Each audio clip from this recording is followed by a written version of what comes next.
Alright guys, so this is the Nameless King. For this fight, I'm using my sword for the first phase, and then for the second phase, I'm going to be using a long-range weapon, which I'll explain in more detail when I get there. I think one of the worst parts of this fight is how long you have to walk to the fog, because I sometimes run out of stamina before I even get to that shit. So what makes this fight hard is that there's essentially two bosses in one fight. I mean, there's a dragon with its shitty camera angles that just fucks you over, and then right when you get to him and you try to aim at his head, he just moves it away like that. But if you have a little bit of patience and you figure his attacks out, you'll be straight. This one, I always get fucked up at because I don't know how to dodge that. I think you just roll into him when he charges up the sword. But yeah, I mean, I'm sure a lot of people don't have trouble with the dragon, so I'm just gonna speed it up. If you need help with the dragon, another guide on YouTube is better for you because I don't really explain it in detail that much. I'm just gonna assume that you need help with the Nameless King, so I'm gonna speed it up until then.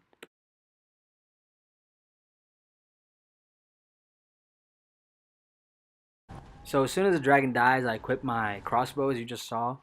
It's called the Arbalist. It's found at the High Wall of Lothric. Actually, it's found from the Cleansing Chapel. The Cleansing Chapel, you take the elevator up. It's best if you look for a location on it because it's kind of long to explain. But yeah, you find this crossbow, and then I reinforced it to like 7 or plus 8. And then I just got Grey Rat the NPC. He's a thief that's right below the High Wall of Lothric in the jail cell. You rescue him, and then you do like 2 of his first quest lines, and then he gives you a bunch of stuff in his store that is available for sale, like bolts. So what I'm using for this crossbow are standard bolts. I just have like 100 of them, and one of the main things you have to do is run away like I am doing right here, because you want to keep a long distance from him. If you're close enough, then he is going to be able to hit you, especially that charge move that he does. He charges and lunges right into you. So keep your distance and don't go off into the side. Keep a straight path, kind of, because if you go too much into the side, you kind of run into this invisible wall, and then he's going to be able to hit you. These moves are pretty easy to dodge because you just dodge the wind right when it's about to hit you, and you be straight. So I'm going to talk a little bit more about a second phase when we get to it. I'm going to speed it up and then talk to you guys then.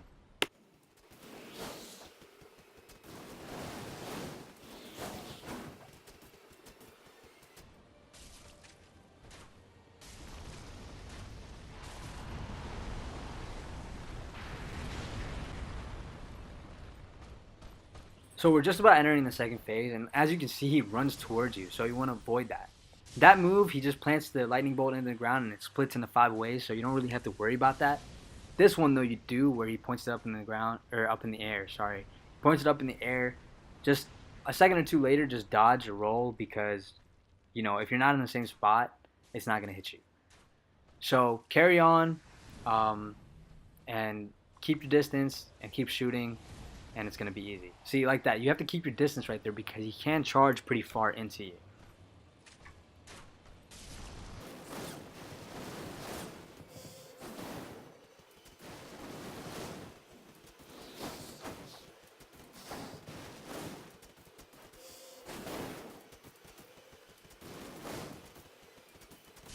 I know this is the easy way to beat him, and I didn't beat him the genuine way, but I really just don't give a fuck. I mean, I'm not the type of person to be sitting here all day trying to figure out how to beat this one boss since I can't beat the game. I mean, you gotta do what you gotta do sometimes, and hey, if you're gonna be stubborn about it and you want to beat him the real way, then by all means go for it, but this is what I did, and I hope it helps you guys.